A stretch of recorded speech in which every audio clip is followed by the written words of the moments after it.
Hello viewers, আজকে আপনাদেরকে আমি নিয়ে যাব চীনের ইউনান প্রদেশের কুম্বিং শহরে, যেটা কিনা আমাদের মায়ানমারের ঠিক পার্শ্ববর্তী যে শহরটা। ভৌগোলিক অবস্থান যদি আমি উল্লেখ করি, বাংলাদেশ থেকে সব থেকে কাছের যে জায়গাটা, সেই জায়গাটার নাম হচ্ছে ইউনান প্রদেশ এবং এটার রাজধানী হচ্ছে কুম্বিং। আমরা জাপানে যখন যাই, জাপানে যাওয়ার সময় ট্রানজিটে অনেক সময় আমরা বের হই। এর আগেও বেশ কিছু ভিডিও আমি এগুলো নিয়ে বানিয়েছি, বাট আজকে আমি অ্যাকচুয়ালি কুম্বিং শহরটা দেখতে বের হচ্ছি।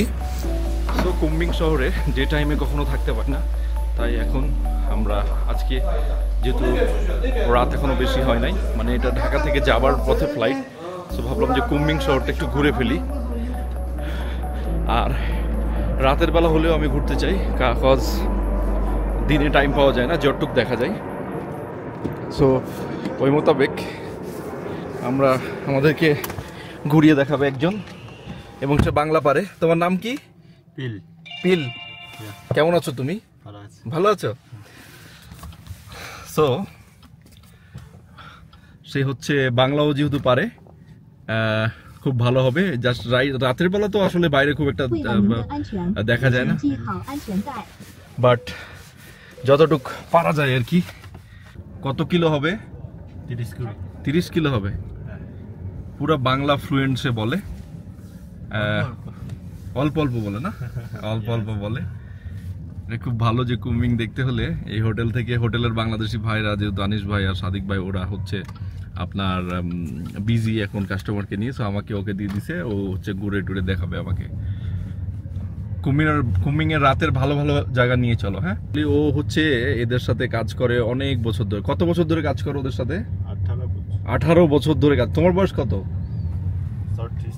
36। মানে ওর বয়স হলো 36 বছর, আর ও 18 বছর ধরে ওদের সাথে কাজ করে, ওই বাঙালি হোটেলের সাথে।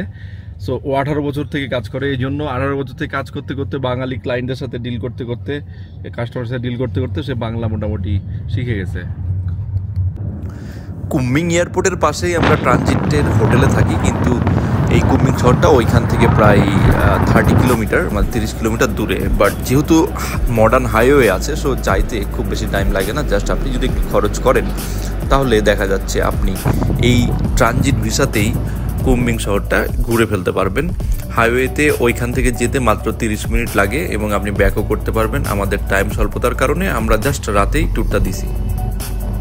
আপনাদের চায়নার রিসেন্ট যে ডেভেলপমেন্ট, এইটা নিয়ে যাদের ধারণা নাই, তাদের আগেই বলে দিচ্ছি যে চায়না ডেভেলপিং কান্ট্রি হলেও চায়নার যে শহরগুলা, অর্থাৎ প্রত্যেকটা প্রভিন্সের যে রাজধানীগুলো, এগুলো কিন্তু ডেভেলপ কান্ট্রির চেয়েও এগিয়ে গিয়েছে এখন।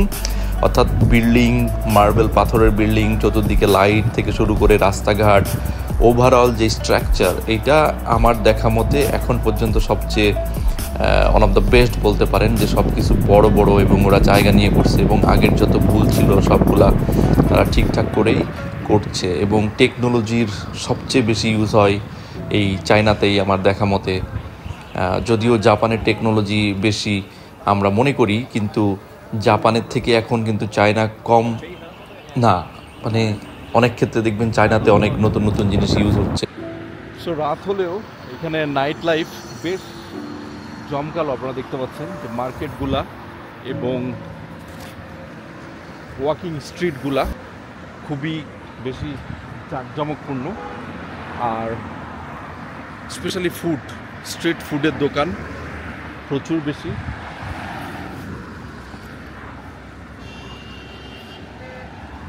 আর লাইটিং, এখানকার বিখ্যাত জিনিস হচ্ছে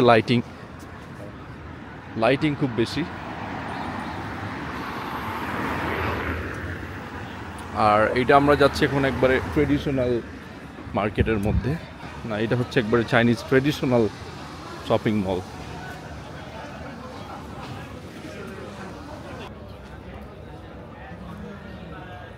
সো এটা একবারে ট্রেডিশনাল চাইনিজ খাবারের দোকান, রেস্টুরেন্ট। ঠিক আমাদের এটা দেখলে আমাদের পূর্বাঞ্চলের নীলা মার্কেটের যে অবস্থা, এটার কথা মনে পড়ে যায়। অনেকটা এরকম আপনি বলতে পারেন, যদিও এটা শহরের মধ্যে বিল্ডিংয়ের নিচে ওরা করে রাখছে, বাট অনেকটা ওইরকম। আপনি লাইট টাইট এই খাবার, লোকাল ফুড আপনি ইচ্ছা মতো এনজয় করতে পারবেন, সব কিছু করতে পারবেন। আমার কাছে খুব ভালো লাগতেছে।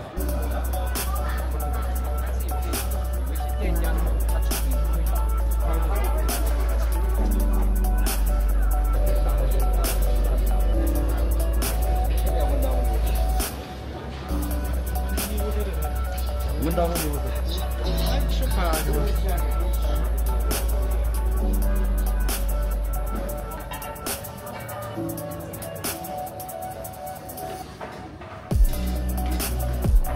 আমার কাছে মানে এদেরও দেখলাম যে জাপানের মতোই যে ট্রেডিশনটা ওরা রেখেছে।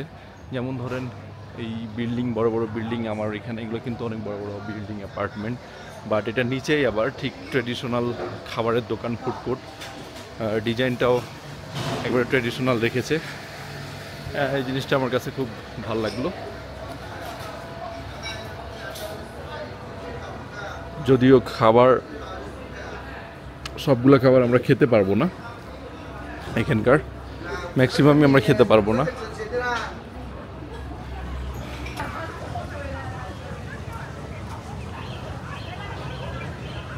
সো খুবই ভালো লাগছে। রাতের বেলার কিন্তু মজা অন্যরকম। রাতে আসলে নাইট লাইফটা দেখা যায়। এই জন্য আমি জানি যে দিন না থাকুক, রাতে আমি এটা ডিফারেন্ট একটা ভিউ পাবো এবং মজা পাবো এবং ভালোই লাগছে। আপনারা দেখছেন যে ট্রেডিশনাল ফুড কোর্টের পিছন দিক এটা এরকম, ওইদিকে দেখলাম। মানে এই জায়গাটা কুমিংয়ের একবারে সেন্ট্রালে এবং বিখ্যাত একটি জায়গা। কুমিংয়ে আপনারা আসলে কখনো এখানে আসবেন এবং আই থিঙ্ক এখানে আপনাদেরকে আসতে হবে।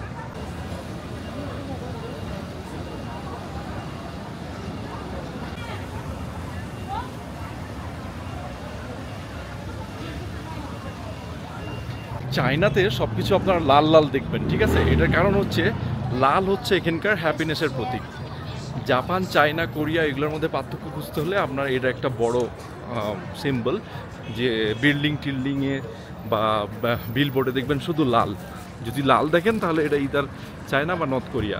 আর জাপানে কিন্তু এত লাল ইউজ হয় না, এবং আমাদের বাংলাদেশের মতো লালটাকে একটু নাবোধক চিহ্ন হিসাবে ইউজ বেশি হয়। সো এটা খুব বেশি চিহ্ন, লালটা চিহ্ন হয় না। কিন্তু চায়নাতে আপনি সব কিছু লাল পাবেন। এই যে দেখুন, শপিং মলের ব্যানারের যেখানে যা দেখবেন শুধু লাল আর লাল, লাল আর লাল। সো মোটামুটি যেরকম টার্গেট ছিল এই অনুযায়ী আমরা দেখে ফেলছি। রাতও হয়েছে। কালকে সকালবেলায় আবার এখান থেকে সাংহাইয়ের ফ্লাইট, সাংহাই থেকে আবার ফুকুওকার ফ্লাইট।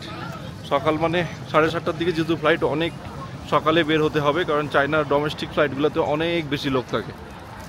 আর ঠিক জাপান থেকে যখন আসি, এটার উল্টা দিকে এবার যাচ্ছি। অন্য সময় হচ্ছে সাংহাই থেকে কুমিংয়ে আসি, এবার কুমিং থেকে সাংহাই যাচ্ছি। সো কালকে রাতের বেলা আমরা, রাত না ঠিক বিকাল হতে হতে আমরা পৌঁছে যাব হচ্ছে ফুকুওকাতে, জাপানে। তো আজকে এখানেই শেষ করছি। সবাই ভালো থাকবেন। আশা করি ভিডিওটি আপনাদের ভালো লেগেছে। আর কুমিংয়ে যদি কেউ আসতে চান তাহলে ওর সাথে যোগাযোগ করবেন। ও হচ্ছে কুমিংয়ে থাকে এবং বাংলাও বলতে পারে। আপনাদেরকে ও নিয়ে ঘোরাবে। তোমার সাথে যোগাযোগ করলে হবে কুমিং ঘুরতে চাইলে। বাংলাও যেহেতু বুঝে, দেখছেন। তো আপনি খুব রেয়ার যে চায়নাতে এখানে ইংলিশ যারা বুঝে তাদেরই পাবেন না আপনি, সেখানে বাংলা বুঝেও ওই হোটেলে থাকলে এবং ওকে কন্ট্যাক্ট করলে আমি কন্ট্যাক্ট নাম্বার দিয়ে দিব, ওর চাইনিজ নাম্বার। কন্ট্যাক্ট করে আপনারা চলে আসবেন। সবাই ভালো থাকবেন। আল্লাহ হাফেজ।